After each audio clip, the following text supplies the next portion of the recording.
Hello बच्चों, let's read the question.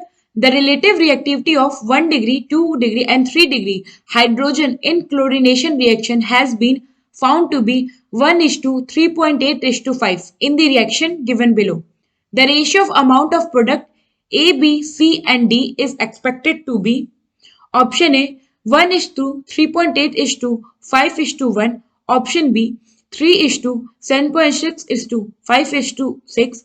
Option C 3 is to 7.6 is to 5 is to 3. And option D 1 is to 7.6 is to 5 is to 1. Now question में क्या है कि हमारे पास relative reactivity दिया है 1 degree 2 degree and 3 degree hydrogen की और उनका रेशियो दिया है, मतलब रिलेटिव रिएक्टिविटी का रेशियो दिया है और कहा है कि जब उनका हम क्लोरीनेशन कराते हैं तो हमें बताना है कि उनके अमाउंट ऑफ प्रोडक्ट जो फॉर्म हो रहा है उनका रेशियो क्या है. तो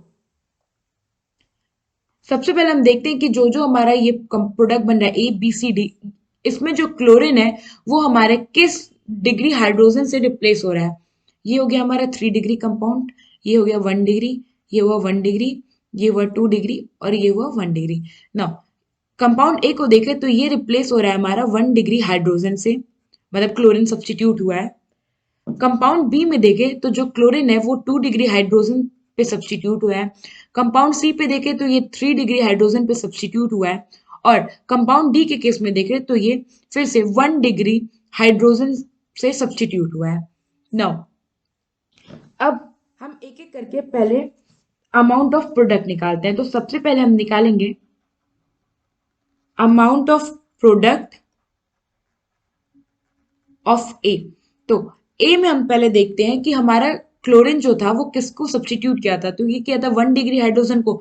इसका मतलब जब हम अमाउंट ऑफ प्रोडक्ट ऑफ ए निकालेंगे तो हम क्या करेंगे, 1 डिग्री हाइड्रोजन के जो रिलेटिव रेशियो है उसको मल्टीप्लाई कर देंगे कितना number of 1 degree hydrogen atom है जो उस केस में रिप्लेस हो सकता था. तो यहाँ पे अगर क्लोरीन देखे तो ये इस वाले 1 डिग्री हाइड्रोजन से रिप्लेस हो रहा है, जो कि इसके अलावा कोई भी ऐसा कोई भी 1 डिग्री हाइड्रोजन एटम नहीं होगा जिसका कार्बन 2 डिग्री कार्बन से अटैच हो.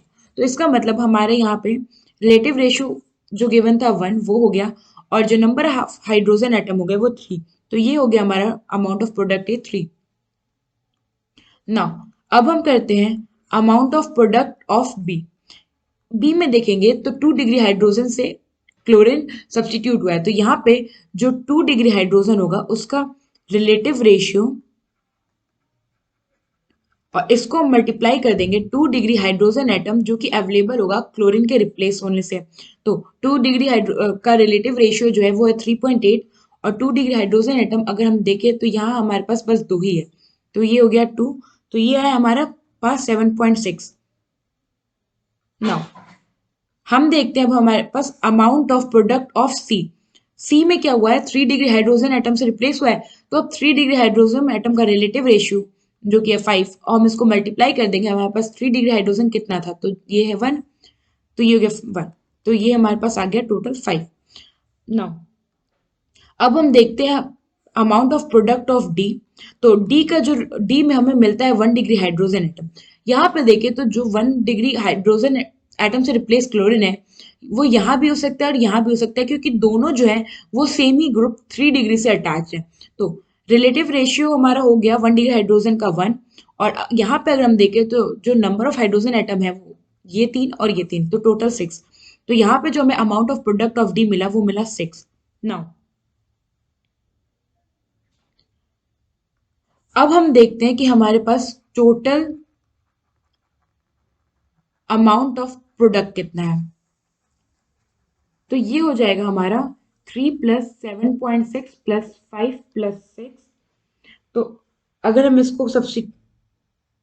इसको ऐड करें तो हमारे पास टोटल आ रहा है 21.6. नाउ क्वेश्चन में क्या था कि हमें इनका रेशियो निकालना है. सो अब हम रेशियो लेते हैं ए is to be is to C is to D का.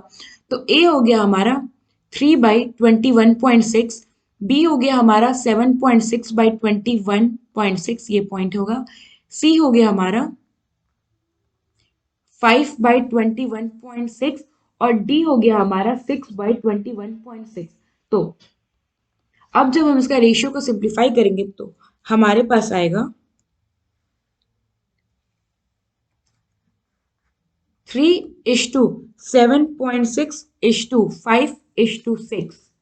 नौ अगर हम देखें कि जो हमारा फाइनल रेशियो आ रहा है वो हमारे फाइनल रेशियो ये हमारे किस ऑप्शन से मैच करता है, तो ये मैच कर रहा है हमारे ऑप्शन बी से। तो यहाँ पे हमारा ऑप्शन बी करेक्ट ऑप्शन है।